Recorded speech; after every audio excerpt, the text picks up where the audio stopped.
ఆదివారం ఆదివారం రాత్రి 10 గంటలకు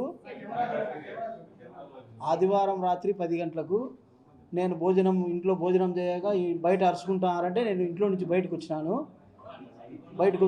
ఇంట్లో నుంచి బయటకు వచ్చిన తర్వాత అప్పటికే కొట్లాడుకుంటా అంటే పోయి చూసేదానికి పోయినా. ఆడ నుంచి 2 వ్యక్తులు వచ్చి మా పిల్లోని నరిచినారని అరుచుకుంటా అంటే ఆడ నుంచి మేము వాళ్ళ 2 వ్యక్తులు దాడి చేసిన వ్యక్తులను తీసుకొని వచ్చి ఆమెను పోలీసు వాళ్ళకి అప్పగియాలంటే వాళ్ళు ఈ 5 నిమిషాల్లో చంపుతాను మాకు వదిలితే 5 నిమిషాల్లో చంపుతానని 2 వ్యక్తులు ఆమెను పట్టుకుని మేము చెట్టుకు ఏదో ఒకటి తీసుకొని వచ్చి కట్టేసి పోలీసు వాళ్ళకి అప్పగియాలంటే వాళ్ళు ఇదిలించుకొని వాళ్ళు ఫోన్లు చేసుకొని మళ్ళీ 4 మనుషులను పిలిపించుకున్నారు. ఆ 4 వచ్చానే వీళ్ళు అందరినీ ఇడిపించుకొని అందరినీ భయభ్రాంతులను చేసి కత్తులతో కట్రాళ్ళు ఎత్తినారు. మా ఇంటికనే కట్రాళ్ళు చెట్టుకు చుట్టూ కట్రాళ్ళు రాళ్ళు పెట్టుకుంటాం కదా, ఆ రాళ్ళు తీసుకొని ఇంత రాళ్ళు ఎత్తి వేసి ఎవరన్నా పోనీలు అయ్యోలో పాపం అన్నోళ్ళని కూడా ఒక ఆమెను ముసలామెను దొబ్బినారు. ఆమెకు నడుములు ఇరిగినాయి. ఇంకొక ఆయపను చెయ్యి అడ్డం పెడితే చెయ్యికి కత్తితో పొడిచి ఆయనకు 10 కుట్లు పట్టినాయి. తర్వాత నేను పోతే నన్ను కింద వేసి దొబ్బి నా మీద ఎక్కి ఈడ పొడిచినారు, అరిచేతిలో ఇక్కడ పొడిచినారు, ఇక్కడ కాలుకు గాయమైంది నాకు. తర్వాత ఈమెకు కట్రాయి వేసినారు, మా అన్న మీద వేసినారు. ఆడ నుంచి మేము 108కి ఫోన్ చేసినాము. ఫోన్ చేస్తే అది గంటన్నరకు వచ్చింది.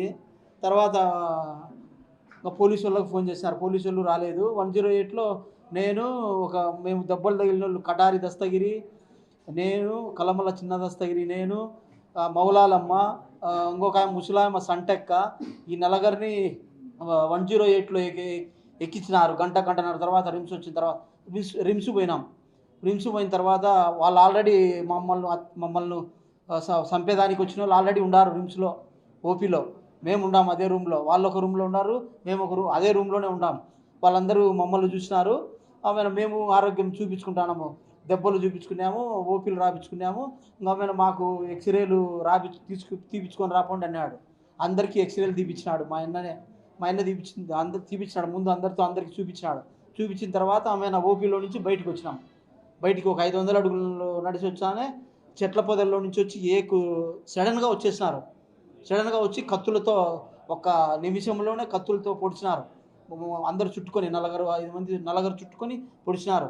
నేను అడ్డం పోతే నన్ను పొడిచినారు. నాకు 8 కత్తిపోట్లు. మా అన్న ఒరిగిపోతానే నేను ఇంకా తప్పించుకోవాలని పరిగెత్తిన. నన్ను పొడిచిన తర్వాత మా కోసం మా బంధువులు వాళ్ళు ఇల్లు మా వెనకబడి వచ్చిన వాళ్ళు కూడా భయభ్రాంతులై పరిగెత్తినారు.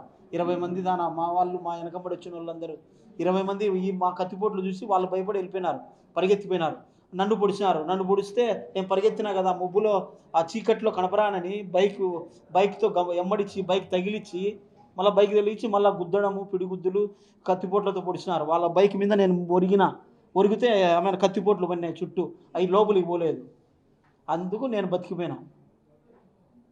అది జరిగింది. పేర్లు అయితే తెలియదు. రాజారవి గ్యాంగు, చెన్నూరు గ్యాంగ్ అంట, అలంకాన్పల్లెలో గ్యాంగు, వెంకటేశు, మనోహరు, ఆనందు, వీళ్ళని పేర్లు తెలుసు. ఇంకా వీళ్ళ గ్యాంగులో ఎంతమంది ఉన్నారో చుట్టూ అలంకాన్పల్లె చుట్టూ ఉన్నారు. చెన్నూరులో నుంచి వచ్చి అలంకాన్పల్లె సెటిల్ అయ్యి వీళ్ళు ఆ బుద్ధుడికే 4 గలాటలు చేసినారు. మాది 4వ గలాట. ముందు ఒకరిని కొట్టినారు గంగమ్మ జాతరలో, అతనికి కుట్లు పడినాయి. వాళ్ళు మళ్ళీ కేసు పెడితే కొడతామంటే వాళ్ళు భయపడి కేసు పెట్టలేదు. మా మనుషులను కూడా భయపడిచ్చినారు. ఆ బుద్ధి నైట్ ఇంటికి వచ్చింటే మీరు ఏమన్నా కేసు గీసి పెడితే కన్నా మళ్ళీ మిమ్మల్ని కూడా చంపుతామని మా వాళ్ళతో భయపడిచ్చినారు. వాళ్ళు భయపడి మాకు వచ్చి చెప్పుకున్నారు. ఇట్లా మళ్ళీ భయపడిస్తున్నారు, మేము సాక్ష్యం చెప్తే మమ్మల్ని చంపుతారని. ఇంకొక పిల్లోడు సిద్ధయ్య అనే పిల్లోడు, మాకు ఈడ కత్తితో పొడిచి గాయాలు చేసిన పిల్లోడు సంతకం పెట్టమని పరారై ఇంకా వాళ్ళ ఊరికి వెళ్ళిపోయినాడు. మైదుకూరు కాడ పల్లెకి వెళ్ళిపోయినాడు. ఈ బుద్ధుడికి కూడా రాలే, వాళ్ళ ఏటుకు భయపడి. అది జరిగింది. కత్తులతో పొడిచినారు. మా అన్నను మళ్ళీ మేము పరిగెత్తినా కదా, నేను మళ్ళీ వెనక్కి వచ్చి ఎతుకులాడుకునేతలకి 10 నిమిషాలు టైం పట్టింది. ఎవరు అంబులెన్స్ని పిలిచినా ఎవరు రాలే. మేము అందరం 4 కలిసి పట్టుకొని పోయి కాళ్ళు ఒకరు చేతులు ఒకరు 4 ఎత్తుకొని పోయి ఆడ రిమ్స్లో కెత్తపోతలకి చనిపోయినాడు.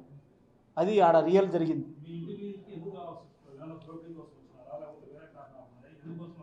ఈ మా అన్న కొడుకు నువ్వు భయపడిచ్చినారని వాళ్ళు పోయినారు. తర్వాత నేను ఎంటర్ అయినా. మా అన్న కొడుకును అదే డ్యాన్స్ డీజేలో డ్యాన్స్ వేసే కాడ వాళ్ళకు తగిలిందంట, కాలు తగిలిందని కొట్టినారు. కొడితే మా అన్న కొడుకు వాళ్ళ నాయనకు ఫోన్ చేసినాడు, వాళ్ళ నాయన పోయినాడు. అది జరిగింది. మీరు చెప్పేదాన్ని బట్టి వాస్తవానికి మీ ఇద్దరు టార్గెట్ అని అర్థమవుతుంది. నువ్వు ఇద్దరు టార్గెట్ అని తెలుస్తుంది. అంటే మోటివ్ అంటే ఆయనను చంపి నిన్ను చంపి అంత ఏముంది అంటే బయట ఏం జరుగుతుందంటే పెద్ద దస్తగిరి అంటే కుటుంబ సభ్యులు తెలియదు కూడా పెద్ద దస్తగిరి చాలా దాంట్లో ఇన్వాల్వ్మెంట్ ఉంది, చాలా కోట్ల రూపాయల డాక్యుమెంట్స్ ఉన్నాయి, ఈ కోణంలోనే ఈ మర్డర్ జరిగిందని చెప్పి చాలా ప్రచారం జరుగుతుంది. అవును, మీకు తెలియని ఇంకా ఏమైనా ఉన్నాయా? మీకు తెలిసి మీరు ఏమైనా చెప్పుకోకుండా ఉన్నారా? ఏం చెప్పలేదు, అన్నీ చెప్పిన అబుదు జరిగింది అది. కానీ చిన్న పిల్లోని గలాటకు అన్ని కత్తిపోట్లు పొడసాల్సిన అవసరం ఏమొచ్చా, కాబట్టి దీంట్లో ఇన్వెస్టిగేషన్ బాగా చేయండి, ఎవరో పెద్దోళ్ళు చేపించినారు అనేది మాకు కూడా అనుమానంగా ఉంది. పేరేం తెలియదు, అది ఇంకా పేపర్లు చూసి తెలుసుకుంటాం ఎవరు అనుచరులు అనేది మాకు తెలియదు.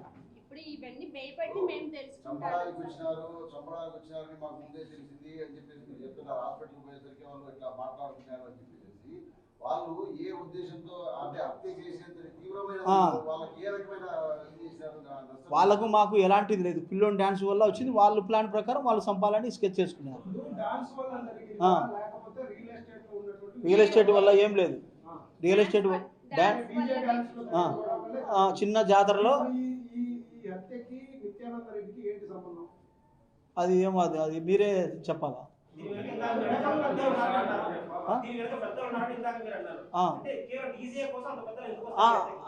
అంత చిన్నదానికి అరుచుకున్నాం వెళ్ళిపోయినాం కదా, వచ్చి వాళ్ళు చెట్ల పొదల్లో ఉండి అన్ని కత్తిపోట్లు పొడసాల్సిన అవసరం ఏమొచ్చా. చిన్నది దాంట్లో అరుచుకున్నాం, అయిపోయింది, చూపించుకున్నాం, ఇంటికి వచ్చాము. ఇంటికి అంత 12 కత్తిపోటు ఏదో కత్తిపోటు వేసి వదలదు. నా మీద కూడా జరిగింది అదే.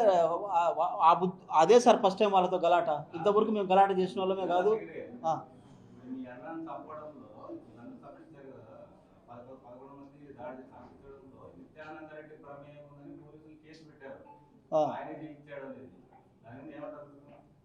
అది ఏమో సార్ ఇన్వెస్టిగేషన్లో తేలాలి, మాకు ఏం తెలియదు.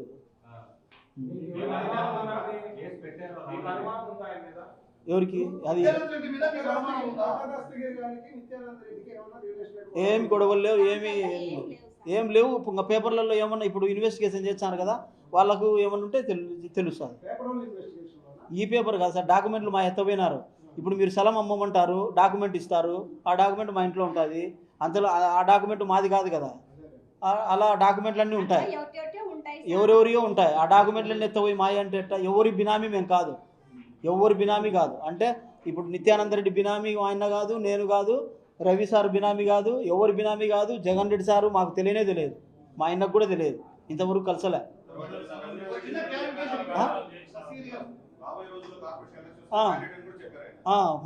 అది మాత్రం కరెక్టే. చేస్తాం, ఎవరి వ్యాపారం వాళ్ళదే.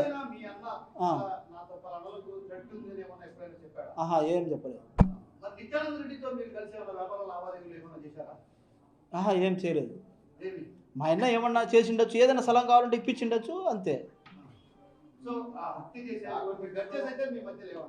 సార్.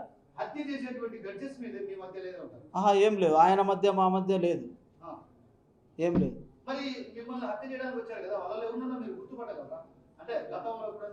ఏ బుద్ధి చూడలే, వాళ్ళకు మాకు ఏం సమస్య లేదు. అది గంజాయి బ్యాచ్ చెన్నూరు నుంచి ఒక సెకండ్లో వచ్చి చంపినారు సార్. ఏం గమనించేంత అవకాశం ఉంటే మేము తప్పించుకొని ప్రాణాన్ని తెచ్చుకుంది కదా, వచ్చినారు చంపేస్తారా. ఎప్పుడు ఇంటి మీదకి వచ్చినప్పుడు వాళ్ళు ఫుల్లుగా గంజాయి మత్తులోనే ఉన్నారు. ఈ ఇంటికి వచ్చినప్పుడు అన్ని రాజకీయ పార్టీలతో లావదు. ఇప్పుడు తెలుగుదేశంతో చేస్తారు, కాంగ్రెస్తో వైసీపీతో చేస్తారా?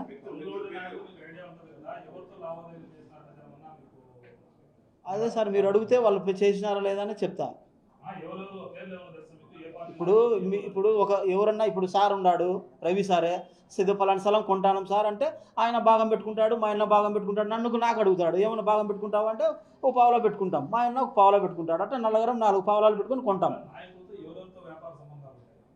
తెలుగుదేశంతో ఉన్నాయి, వైసీపీతో ఉన్నాయి. పేర్లా అన్ని పేర్లతో మీరు పేరు అడిగితే ఉందా లేదా చెప్తాను.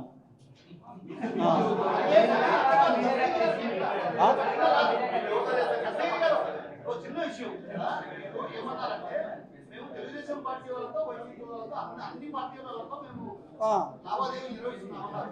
వాళ్ళలో మీకు తెలిసి ఎవరితో వ్యాపార లావాదేవీలు నిర్వహించారు? మీకు తెలిసి వైసీపీలో కానీ టీడీపీలో కానీ అట్లా ఏదైనా ఏ పార్టీ వాళ్ళైనా సరే అట్లా ఎవరితో నిర్వహించారా? ఏం లావాదేవీలు అదే అదే అటు అడిగితే చెప్తాను కదా. చంద్రబాబు సార్తో